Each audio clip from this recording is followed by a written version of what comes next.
Hi, everyone. Welcome to the Hollywood Critics Association Bel-Air Aftershow podcast. I'm your host, Nikki Fowler, and I'm joined by my amazing co-host, John Rocha. Hey, John. Hey, Nikki, how are you? Great. I'm so excited to talk about this finale with Me you. too. Where to episode 10. So for everyone, if you haven't seen the finale of Bel-Air on Peacock, please rewind out of this video, watch the episode, and then head back over and let us know what you thought of the show. Leave comments, like and subscribe, and let us know what you thought of our review. And if you haven't seen our other reviews on episodes 1 through 9, take a look at them. They're all at the Hollywood Critics Association YouTube. So we'd love to know your thoughts on the whole season. So let's jump into a recap on episode 10, Where To. And in this episode, we see everyone gathered for Aunt Vivian's art exhibit with family, friends, the community rallying to support her, reestablishing herself in the art world. Will and Phil have a heart-to-heart staring at an abstract painting Aunt Vivian has made of Will with a crown on his head. It's total Basquiat vibes. Will is grateful to Phil for his support in helping to raise him and being there for him when he needed him as the dad he didn't have, or at this point decided not to get to know. Jeffrey uncovered details in a sealed envelope on his father, Lou, that Will chose not to open in the last episode, which has now caused the family to tear at the seams. Lou shows up at the Bel-Air home just as Will has decided to move on and brings exactly what Vivian, Phil, and Vi were afraid of: drama and violence. Lou is revealed to have spent some time in prison, and they still don't want to tell Will. But at this point, they have no choice as Carlton snoops in Phil's office and discovers Lou's murky past by reading the contents of the envelope. He passes it on to Will and advises him to read it, which he does, and havoc ensues. Lots of finger pointing on secrets and who's to blame for hiding these details. Phil is revealed as the attorney for Lou when he was sent to prison for violently robbing an old man, and Will is confronted with what he felt was lacking his whole childhood, now right at his front door. Lou wastes no time after sitting down with Will on insulting Vi, which ends in a brawl that Phil and Vivian have to physically step into. Will declares he never wants to see Lou again in a passionate display of angst, which he then turns on to the entire Banks family, and he leaves feeling betrayed by them all. Jazz is the only one that can find him as they meet on the lookout point where it all started on his arrival to Bel-Air, and have a heart-to-heart on what it is Will really wants for his life. We also learn that Jazz and Hillary have heated things up at the bungalow, but it's not perfect, after we see a lingering handhold between Jazz and Ivy, played by Karrueche Tran.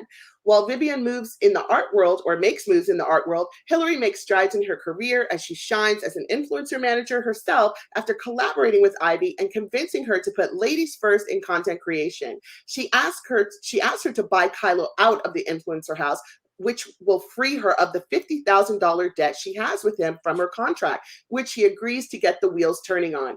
Ashley reveals to Phil that they all know why he fired Jeffrey, and that he did fire Jeffrey, and have been lying to them this entire time. This comes at a really bad time, as he and Carlton were just getting to have some one-on-one time, which was also shattered by Lou's sudden pop-up. So the big reveal, episode 10, we find out who Lou is. Lots to talk about, as also, as far as this intro at the art exhibit. What did you think of the episode?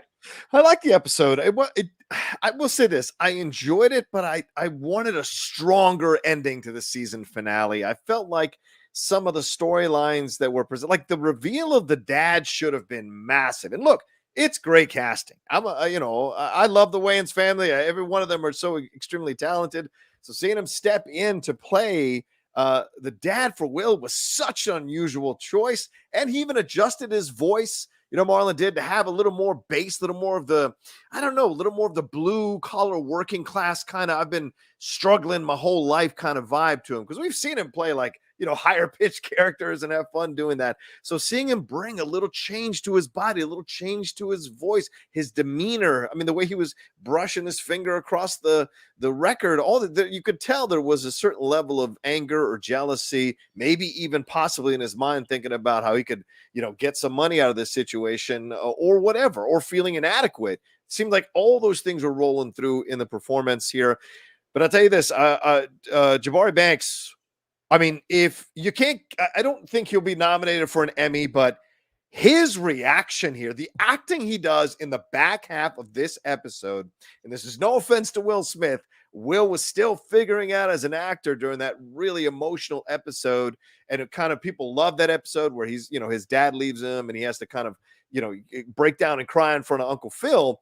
What Jabari does here is 10 levels above what Will did in that scene. It was incredible to let this kid finally tap into all the stuff that's been building for 9 episodes and let him, roar it out. I thought it was fantastic. So there were a lot of good things to enjoy about this episode, but overall, I felt like I wanted something stronger by the time it was done that made me go, yeah, bring on season 2 right now. And I didn't 100% feel that way, even though I thought this was a good episode.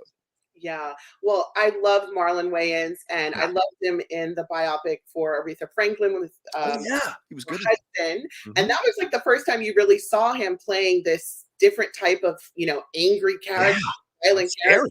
Yeah. So I thought he brought even more of that game to this because, like you said, all the mannerisms, I'm like, is that really him? I was like a little bit, he made me feel tense. He was doing a really great job, but yeah, really surprised at that casting, as soon as they revealed him, I'm like, really? And I'm like, oh, jail. I'm like, I'm like, I did a little bit more. However, I did watch it, a second time, and I felt once I started to really listen to, again, the layers of Lou's character, what he suffered through, and, just how this really does tear at all the seams of the family. I really felt like, this is dramatic. This is something that really stresses, this family to its core. And I thought Jabari did an amazing job as well. He did an absolutely amazing job. You just saw that passion in, that all of those scenes. How he interacted with Phil and Aunt Viv and feeling betrayed. And this is a young person. 13 years is a long time, and bottling all that up and lying to someone about who their parent is. These are just really serious topics. Yeah. So I want to also get to Hillary before we get to Lou. I want to know, we see Hillary having these moments. Let's just jump into Hillary. Sure. Having these moments of at the art show. Let me just try to find the visual. Yeah. She is talking with Ivy, played by Karrueche Tran, and Ivy's really impressed with her that she's brought her to this art exhibit party and she's connecting her. But then we have Jazz showing up, and Hillary and Jazz had a thing, and a very quick thing, and so you see that flirtation going on. So I wanted to know what you thought of that whole relationship. And then did she redeem herself? Towards the end, we see her collaborating with Ivy and being very clever in getting out of this contract with Kylo and trying to turn this influencer house into female content driven and ownership. I have so many conflicting emotions when it comes to the Hillary storyline. I mean, her getting jealous of Jazz, possibly having a little thing here with Ivy, which I thought was handled really well. The handshake and the holding of the hands, and you see the close up on Hillary going like, what is going on here? I like that. That lays a little bit of groundwork to her and Ivy are going to blow up. And this leads to the other thing that I want to talk to a little bit about this whole situation. Yes, she convinced Ivy to buy her out. So there is no punishment. There is no consequence. She just keeps getting other people to pay her to get her out of these situations instead of her earning it, instead of her fighting for it. And maybe other people would be like, well, she's earning it because she talked this other person again. And maybe that's a whole nother world that I just don't get. But to me, if I got a $50,000 debt, guess what? I got to get to work and pay off that $50,000 debt. So it makes it harder to connect to this character or want to enjoy what's going on with this character because she never seems to suffer or feel the consequences of what she's done. She always seems to find a way to get someone else to pay for it. And that's a little frustrating for me. And I don't know if maybe the writers overall have this big moment coming where where they make her realize how much she hasn't paid for stuff and everyone else has kind of paid for stuff because she wants other people to pay for stuff, but then she wants to act all independent and all like it's not a big deal. It's like $50,000 is a big deal. And clearly you don't have it. If other people have to pay for you to have it, You don't have it. So I just had a little bit of problem with that. And then she's kind of with Jazz and not with Jazz, whatever it's convenient for her. And then she get jealous of the situation. It seemed a little weird. And then later her walking in with Ivy, I thought, okay, cool. Set her up so that she's given good information or whatever. But you can tell, and I don't know if you feel this way, Nikki, but I can tell this is yet another situation when she's going to find herself beholden to someone else who is putting money up for her, and she's eventually going to hate it and blow up at her because she's going to feel like Ivy is telling her what to do, because Ivy is going to tell her what to do. I bought you out of this contract. I bought the house. I put, female forward, and maybe Ivy starts looking at other women that they bring in and starts to focus on them more. Hillary's going to get jealous or envious of that, and that's going to lead to conflict. So to me, I want to see more empowerment from Hillary, and I'm seeing her just constantly being under someone else's thumb so that she can get out of one situation and jump into another. And Kylo at the end may have been the one telling the most truth to her. You seem to always quit things and jump into another situation until you get mad about it and then jump into another one. So I don't know. Well, I have a little differing of a point of view. Please. Yeah. She did come to Kylo with new ideas that didn't, basically throw her under the bus of having to, do this thirsty chef. Right. So she did come with valid ideas that were dismissed, and he had, wasn't hearing it. He didn't want to hear these ideas. So she was trying, and she is a content creator. There's value in that. And, yes, true. Something it's new, but it's not new. But and then she's providing a service to Ivy at this point with what she's doing. So there is value in that. And I do feel a little bit of what you're saying as far as, will she be okay with Ivy being the boss, dictating to her and being in that situation? But she is trying, and I feel that there's something to be said for that was clever, that she'll get out of that contract. But I think that she's willing to put in the work, as long as it's not something that's going to be similar to the thirsty chef incident. And when it comes to Jazz and that relationship, she jumped into that kind of fast. They're at the bungalow, they're already having this entanglement, and it basically, I would say, okay, she's expressing herself. She can do what she wants as a woman. If she wants that, she can. However, she really had that look of distraught face when, Jazz was flirting with Ivy and Ivy was flirting back. That hand. So you can't have it two ways. If you're going to be empowered and you're going to, jump and do different things, you gotta, it comes with that type of baggage. So I think that she really is learning a lesson there on, she can't have it both ways on that one. So very interesting. So the intro had a lot of, tidbits at this art exhibit or show that Vivian was doing.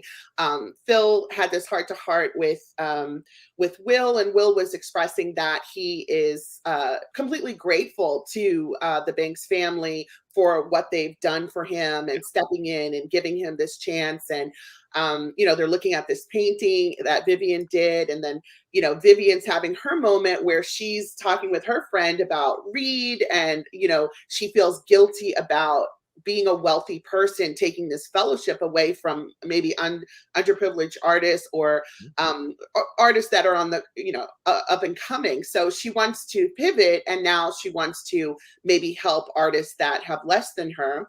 So it was a little, she got quiet in her tone, and she's kind of whispering about Reed, and he kind of like dipped out. So I don't know if they're teasing us on, maybe something in season 2 of something happening with them. And also Carlton and Ashley looking at this painting. And, when I first saw the painting, I thought, oh my goodness, she did this of Will, and not, how are her children going to feel? And, she is inspired by Will. And I was surprised that didn't cause more of a rift with Carlton feeling, kind of left out. What did you think of the dynamic of that whole scene and then those elements? Yeah, I mean, seeing her kind of in her element, doing her thing. And listen, and I like that they brought a little reality to this. Like, we may look at rich people in a certain way, and certainly what happened at the Oscars has been in my mind for the last few days. This idea of like, oh, because someone is rich, therefore they should just be they can be able to take it and persecute it. They should have no sympathy or anything like that. And I think in some cases, certainly there are people who take advantage of that situation of wealth and are really privileged and throw it around when it's convenient. But there's also an element of people who come from hard scrabble life, who achieve a certain level of wealth or certain level of fame or I don't know, status, and there's guilt that comes with that. And certainly seeing her talk about it, I feel guilty. This should have gone to a younger artist. It should have gone to someone who is, who's got a little more who's more on the come up, rather than someone coming back into the art world. And I like, that's a real thing. People do feel a little bit of guilt with success because they see other people and they sometimes have to struggle with their worthiness about whether they've earned it or deserve it or not. And I like that that's here for Viv as she's navigating these conversations with all these people giving her so much love, because she wanted it and it happened pretty fast for her as soon as she wanted to get back into it. It just happened to work out that way for the storylines. Well, how do you deal with that? And then seeing Phil, watching her in her element, really happy about it. Although that was cool, but I think down the road, this idea of, him. What's the Ely's character's name? I forget his name. The guy, the Steamy Reed. Yeah, Steamy Reed. Like Steamy Reed. Like there's more to come clearly, because we don't know what happened at that bar other than the initial beginnings of that drink after Phil had left. We don't know what was talked about. We don't know if there was any kind of flirty or opening stuff, and certainly the way she spoke about him. There's a little more affection for him than there was at the beginning of his appearance in the series. So this is going to be interesting how this plays out when they go into season 2, what those interactions are going to be all about. And as far as Carlton, it's really kind of interesting how much Ollie has taken this character from a conflicted, struggling young man to where he is now, who is maturing, who is walking away from the drugs, hopefully walking away from the pain, and finding himself in a position where he's a little stronger and honest and willing to sacrifice for his family, willing to be there for his family. And yes, initially he's a bit unsettled by seeing that painting of Will, because of course he's the son of her actual son. Why isn't he up there? But Ashley kind of going back and forth with him, I think kind of calmed him down about it, and that's good. I want to see a Carlton that's more level, more mature, and handling things. And don't be surprised if we start seeing, vying for attention in terms of the storylines between these two guys, because they're both very strong, powerful actors. And Will and Carlton have some great storylines that have been presented here throughout the series. So I'm going to be very curious to see how they play this out in season 2, because I really, really enjoy what Ollie has done with this character. Yeah, definitely. And then Phil is having his moment with the pastor at the art exhibit. He's saying that they're asking them what is he going to do next, and he's saying he wants to spend time with family, and we see him making an effort. It was so refreshing to see him go to Carlton and say, "Let's go do father-son time with the F1 race," but that's interrupted by the pop-up, which we're going to get to. And then also Lisa and Will, their relationship. Love to know your relationship expert thoughts on that. The lying and just forgiveness needed. And, they don't really resolve it in this episode. No. Well, and it's good, because that's what you want for a show, to get you hooked into the next season. But Ollie coming in once again Carlton coming in once again with that advice, right? After Will has kind of crashed and burned the first time he tries to talk to Lisa, Carlton's like, dude, just tell her what you really feel. Or no, was it Jazz? Yeah. Jazz came in. Jazz came in with the advice and said, just tell her what you really feel. I love how he said, I've been curved many times, but at least I got to say what I needed to say. And I think that's great advice. As long as you're not violating a person's personal space, as long as you're not, taking the time or making yourself the center of attention, taking that moment to find that moment to tell someone how you really feel, that's not a negative. Now, timing is everything. Timing is everything. I tell you, as Nikki said, as a quote relationship guy, timing is everything. You got to know when to do it. It's really important. And certainly him coming up and telling her feelings, but then dropping the I love you, and she's like taken aback by it, because she's like, you're just saying this because you want me back. And he says really honestly what he feels. That's how you do it. Catch her in that moment. She's alone. Tell your truth. See what happens. What do you got to lose? At least you were honest. And that's important. timing and honesty is really important. People gravitate to that. And so her saying we got to talk about it some other time, she needs a little more time to process it all. Can't be done that night. That makes sense. But Will standing her up, even though it's a great reason or a legitimate reason, not a great reason, legitimate reason, um, was possibly the end of him and Lisa. And who comes in to save the day but Carlton knocking on the door and talking to her and telling her what happened. And so this may be the way back for them to reunite, is her understanding and her finding Will possibly at the opening of season 2, and them having a heart to heart about the situation might help her understand and connect him even more to see how raw that wound is about his father. So Yeah, definitely. Mhm. Yeah, he definitely needed to walk on eggshells after the big reveal, Yeah. but I think the more she learns about what he's been through, the more understanding she'll be, because Yeah. she definitely see that she definitely does care for him very deeply. Yeah.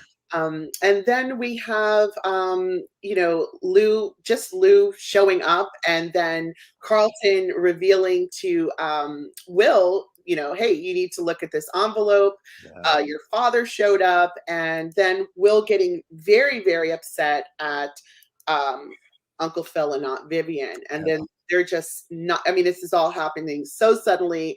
They don't, know how to handle it. They've hidden this for so long. But that passion of, these are the people that you trusted. And, most people would look at that to say, oh, they gave him everything and they're giving him, a healthy home and love and, the material things as well. And, that lie just speaks tenfold that, you didn't tell me the truth. And then we're finding out that Phil was the attorney for Lou when he went to prison, and that he had this whole backstory of, you know, well, what did he steal a car? And, Mhm. that prior is the reason why he went away. And then his father was in jail, and Yeah. then his mother died at 15. So, yeah, lots going on with that. What do you think of the dynamic of Will with Phil and Vivian? Yeah, I mean, with Phil and Vivian, I mean, that I thought his anger was valid, and I thought him being frustrated about the whole situation. You're a young man. Look, you can look at it logically now, at the age I am, and be like, oh man, he's overreacting. He should really take a moment. But something Viv said to Lou, which I really was surprised by because of how Viv had spoken to Lou before the meeting where she brought Yes, out her West Philly. She said to Lou, you got to understand he's a young man, he's a young kid. 13 years is a long time, blah blah blah. So her being the voice of reason and understanding in that moment was a nice touch to that scene.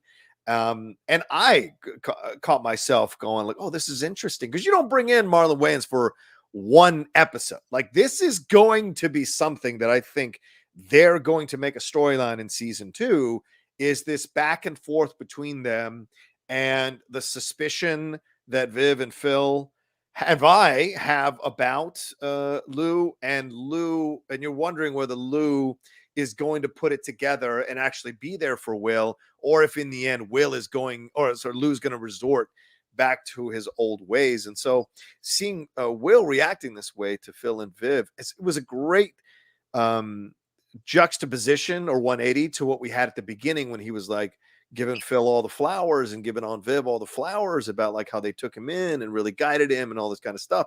So that's what happens with teenagers sometimes. The emotions are always raging, and they don't have not always they have the emotional maturity to understand the bigger picture, the perspective, especially when it comes to parents and a missing parent.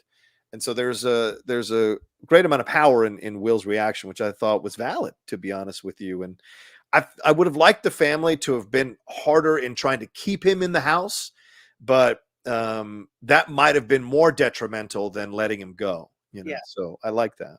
Yeah, and some with this dynamic, sometimes people are damned if they do and damned if they don't. Yes, If they very true. did tell him about Lou, and he had 13 years of havoc, and Yeah, some of what Lou presented when he got there with the violence and all of that, he could have resented them and everyone, and he yeah, could have changed who he was as a person, and been much more harder and bitter. So that's interesting to me, because I ask, should they have told him or shouldn't they have told him? And sometimes you have to make the best decision, and yeah. they feel that they did. Um, So yeah, and this conversation between Lou and Mm. Will started off kind of good, okay, remembering this game that they went to, and Yeah. you think it's, going to be okay, and it just goes south so quick because Lou just starts throwing Vi under the bus, and Mhm. Will was not having any of it, and it got violent very fast, and Phil and Vivian had to step in. Um, yeah, what do you think of Lou's character and having all of this backstory? You know, do Yeah. you feel sorry for him? I mean, do you understand? How he doesn't have the maturity even as an adult, Mm. or he doesn't understand. You know, Vivian was basically telling him, "You need to tell him X, Y, Z," Right. and I was, does he even feel that way? You want him to fake it, we don't know. I felt like in that conversation there was a little core of him wanting to make it right. He just didn't have the tools, the Mhm. emotional tools to do it because he wasn't raised by anyone. Yeah. His mom Yeah. died when he was 15. So then, prison. Um, and then they also have this discussion on how Lou didn't want Will to see him behind that glass at the prison, Yeah. and how he had to see his father. So that was deep. I mean, this Mm. whole scene was just cutting in the core. I just, it's just really sensitive topics, and it's such hardship and pain that they're discussing in this conversation. And like you said, Jabari did such an amazing job of handling it all. But what did you think of Lou's character and with all of this? Yeah, I mean, I think Marlon Wayans did a fantastic job with his character, as we said earlier. But the back and forth here in this conversation, let me tell you something. I mean, the unfortunate truth of men is that we repeat the generational trauma, and by that I mean like we. And I know trauma is the buzzword nowadays, but this sometimes it applies, and certainly here in this situation, I think it does. And that is, we carry over the inability of our fathers to understand the emotional complexity of us. And that is carried over from their fathers and their father before them. I think the male race in is in is a work in progress, and I think we're better now at talking about our feelings than we were in the 1800s or the 1920s or the 1950s. We're getting better, but there's still work to be done. And certainly there's an anti movement that anti how can I say this? Anti feelings movement that has popped up in response to this, that wants to say, no, there's no such thing as toxic masculinity. You're trying to take away my masculinity. And so it's a constant battle. And some men who are sensitive are the worst arbitrators of masculinity, because they're made to be ashamed or feel ashamed of their feelings or their natural ability to be sensitive or caring or loving. So in order to adapt to the world, they put on this mask of anger. I mean, we saw it in Power of the Dog what Benedict Cumberbatch was doing to hide his homosexuality. He had to be so overtly male that he became a full-on asshole the whole time. And so you're seeing that here with a little bit of the Lou character, and you're seeing him like there is the what he learned to do and be in prison, what he learned to do to be in his neighborhood, what he learned to do and survive, and having a father who was absentee and not there to guide him and not there to deal with his emotions and not there to give him love and support and friendship at the base core of things. That can affect human beings, and sometimes we're too busy going, screw that person, put him in under the jail or put him. And the thing is, there's more. I'm not saying that there isn't people who don't deserve that. Of course, there are people who deserve that. But I think there's more to explore here in breaking these patterns that men have of resorting to violence, as we saw on Sunday, resorting to violence rather than conversation, rather than words, rather than being the bigger person. And it's not always easy. Certainly, I've been guilty at times of raising my voice with my own father in a back and forth sometimes. That's the unfortunate truth. And I think Lou was went into that conversation with Will armed with both his own ideas, as you said here earlier, Nikki, what he treated the relationship like, and what Viv told him to say. And Viv might have been doing a bit of a disservice to Lou, expecting Lou to have this ability, this emotional knowledge and capability to play off that emotion that Viv was telling him to show to Will, rather than letting Lou just be authentic about what was happening and let Lou be himself so that Will and Lou can find some common ground as they naturally are as people. And the other element to this real quick is a man's experience with a woman is different than a son's experience with his mother. It's just different. So he may have issues with Vi. It doesn't mean that Vi is a bad. I don't know. It's just, it can be a bit confusing there because obviously Will's experience with Vi is completely different than Lou's experience with Vi, and who knows what the truth is in that situation. So certainly there's a lot of rich emotional storylines to explore if this goes into a season 2. Yeah. And he did mention right away, he got very defensive and he Yeah. said that once he corrected himself to say once Uncle Phil or your Uncle Phil started to make money, that's when he's saying Vi put pressure on him to be a producer and to go out there and hustle. But, some may take that as an excuse. Others may say there may be more to it. Yeah. Like you said. Yeah. So different ways to look at that situation. And Vi's no wallflower, Nikki. Vi's no wallflower. I could imagine her going like, "You need to get out there and make us some money," or whatever. I could see that happening. So it may just be the way Lou interpreted it. Vi may have meant it in a more positive way, but Lou might have seen it as her belittling him, emasculating him, and kind of pushing him and being on his back. So interesting stuff to explore. Sorry.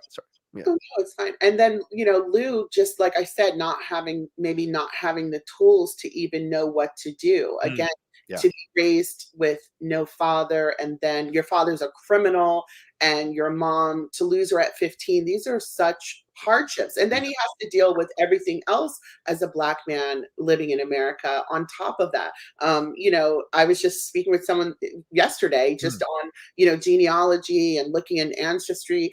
It's really sobering when you look, and you even myself, when I'm seeing the visuals of marriage certificates and going through your history and seeing Negro, colored, and it's like all of these different just again, being a Black man in America is not easy. And so, people think, oh, slavery had happened, but it's generational and Jim Crow and just the whole timeline. Really, all of that plays a part into Lou, not just that his parents aren't there, because he's dealing with modern day racism and all of those isms that come with it. Not to make excuses for him, but these are real heavy issues that have and probably contributed to his downfall. Yeah. So it doesn't mean that a person's not responsible for their choices. You can have understanding and still also factor in also be aware that a person is responsible for his choices. And certainly things didn't get heated until Will said, "Is that why you attacked that old man and took the money?" and blah, blah, blah. That's when Lou got upset. And so that's something that needs to be negotiated as well. Yeah. Did you think it was going to be something worse? I mean, even when you heard the prison part, did you Sure. think it was Yeah. something far worse, right? Yeah. And Absolutely. But because they didn't make it worse, Nikki, it makes me believe that there is a redemption coming for Lou. That you can get past that. You can't get past he killed 6 people. Like that's a whole nother ball game for this. Exactly. Yeah. Exactly. It's just the layering of, that petty crime of being a teenager stealing a car, and then the judicial system basically, putting him away after the second strike. So very interesting. And then we have obviously, Will storms out, and he goes to the Overlook where he met.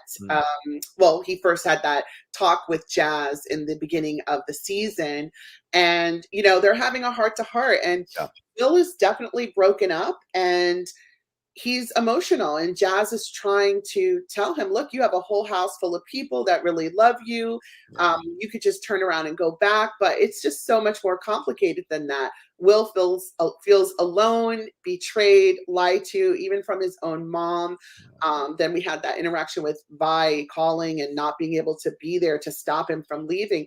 I know he goes over to this Overlook, but I mean, they could possibly never see him again in these real life scenarios. So really emotional scene.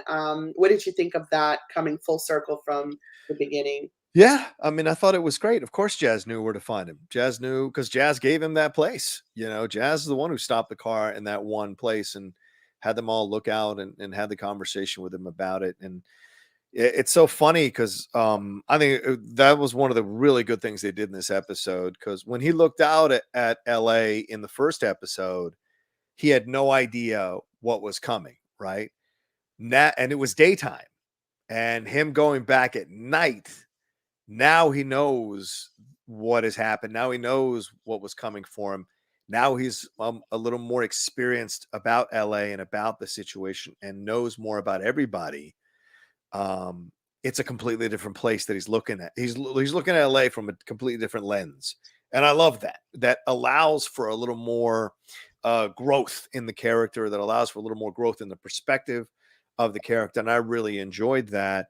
And Jazz dropping the wisdom to him at the beginning, adds a few extra lines to the wisdom at the end, saying, "Yeah, I told you, don't let him forget where he came from, but also, you got to know that." You can grow even though you came from there. Doesn't mean you have to go back there.